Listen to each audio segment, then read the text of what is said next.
Hi everybody! Hi every spirit, welcome very much to the channel. Today we are talking about why do we as humans love to have pets or house animals in general, or just like some people love to have their own little farm, not like for profit or anything, or they have like a goat or some cows, or just like have some horses or donkeys even, right? Thank you for watching, by the way. Leave a like and subscribe if you enjoy the content, and let's get started. So the reason, generally speaking, that we love to have like cats and dogs, for an example, in our houses, sharing our own spaces, is because once upon a time, as a spirit, you were an animal, or you were in a body, in a vehicle, or in a mentality that was way more animalistic than the body, vehicle, or mentality that you are in right now. Because as a spirit, it doesn't necessarily mean that you were a physical cat, for an example, or that you were the main spirit in a cat, right? Or in a dog.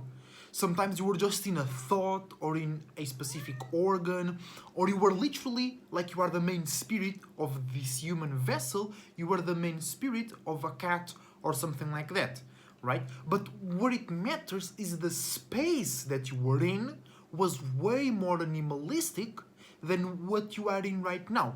So there was that difference. That's the keyword. So when we are now in a more developed or with more potential to develop vehicle, body, and mentality, by looking back to the animal or to the more animalistic space, we can feel comfort or we can feel appreciation for the space where we were once upon were. And more than that, mostly, not only it reminds us where we came from, but it also gives us the opportunity to help a spirit that is now on an animalistic body grow in a less chaotic and animalistic environment.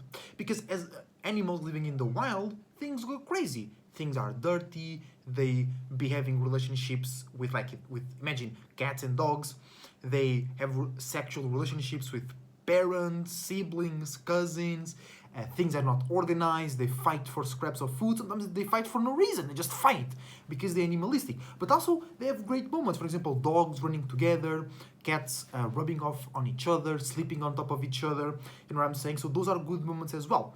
But it's too chaotic, right? For them, it's natural. It's normal.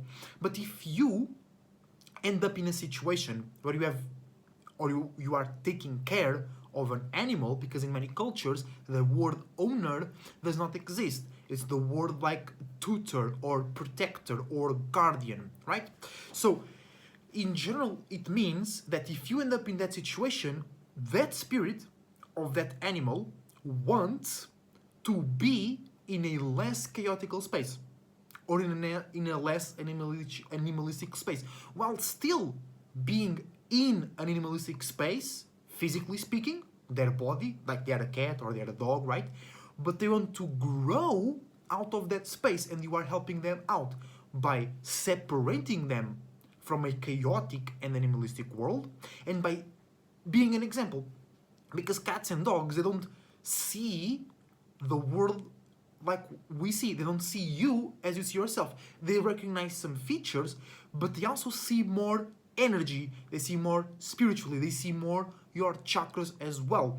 And they can see, quote unquote, because it's not really seeing as in front of their eyes, but as we can see progress or we can see potential. They see our progress and their potential to come into a space similar as ours, aka evolve animalistically speaking, like you and me have done eventually. Because every spirit starts as no thing, then it creates its awareness, and then it starts to develop more and more awarenesses. Then those awarenesses start to create membranes around each other. That's why we remember stuff, because we remembrane, we recreate, we retravel those spaces. So by you sharing your space with an animal, not only are you developing a special relationship with that animal, with that spirit, because in the end of the day, we all spirits, and what's important is the spiritual connection, right? But also you are remembraning your time as an animal, spiritually speaking. So you can recreate or just relive or improve your memories or your feelings or your subconscious records of you being an animal. You can help the animal develop in a safer environment, and the animal can see you as an example of how to grow into a less animalistic nature. And for most people, having an animal reminds them of, bro, you need to be more animalistic. You need to be having more passion. You need to think a bit less. You need to worry a bit less. You need to get out of the social construct. You need to get out of that social etiquette mind program. Because animals, they do what they gotta do. For example, cats and dogs, they be licking their butts, they be licking their genital parts, right? And like, that's not wrong. But humans get ashamed for way less, right? For in the first part, you will never be licking, a normal person will never be licking their butt or their genitals, right? In some cases, some people can do that, right? But humans get ashamed by saying a wrong word. Animals can't even speak. So you see the difference, right? So sometimes, or most times, animals help humans or spirits in human vessels remind the progress that we have made, which is amazing. We are the most evolved vehicle. We are dragons. That's what it means. Dragon is the best vehicle, the most evolved vehicle, body, mentality, whatever, in a specific space. So if we developed the best vehicle, it's because our spirits are the wisest. And some people say, oh, spirits in the air, the greater spirits. No. If they can't create vehicles as powerful and efficient as yours, they ain't shit comparing to you, all right? So, not only can you remember your progress, you also remember to backtrack and be like, oh, I was too much of a human and I forgot my roots, I forgot my natures. So let me have that drive. It happens to me sometimes. I have some cats, I have cats, and there is specifically one of my cats, he's a male, he really reminds me of like that drive, you know, just doing something because you have the passion for it, because you have the will for it.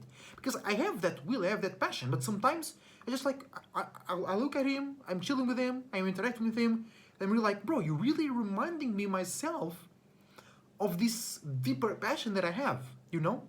It's like, it's really an interesting factor because there is no words, there is no really a cognitive and logical communication, but we are communicating. I'm teaching him how to be less animalistic, and he's reminding me that sometimes you gotta be more passionate. In that specific case, I'm not telling all animals teach you how to do that, right? And that's basically it, right? We love to have animals because we help them grow and develop in a safer, less animalistic environment, in a more sophisticated and organized environment.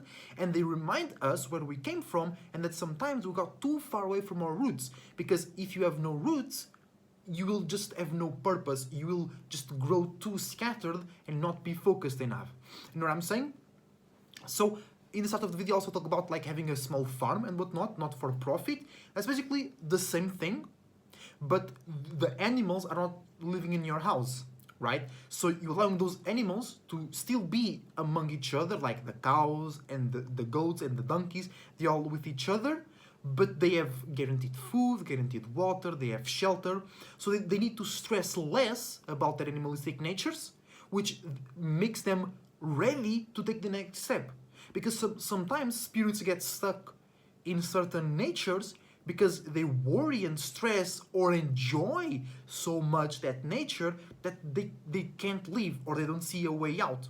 So that happens with animals sometimes. And sometimes perhaps you spend too much time being a animal or a specific type of animal until you have a really good life, a really balanced life, and you're able to expand and move to a next life. You know what I'm saying? And that's why we love to have animals, because we are still animals. We still have animalistic natures and features, but we are able to detach and progress and expand out of them and with them way better, way more, and way more sophisticatedly than fellow animals. Thank you for watching. I hope you enjoy. Leave a like and subscribe, and I see you on the next one.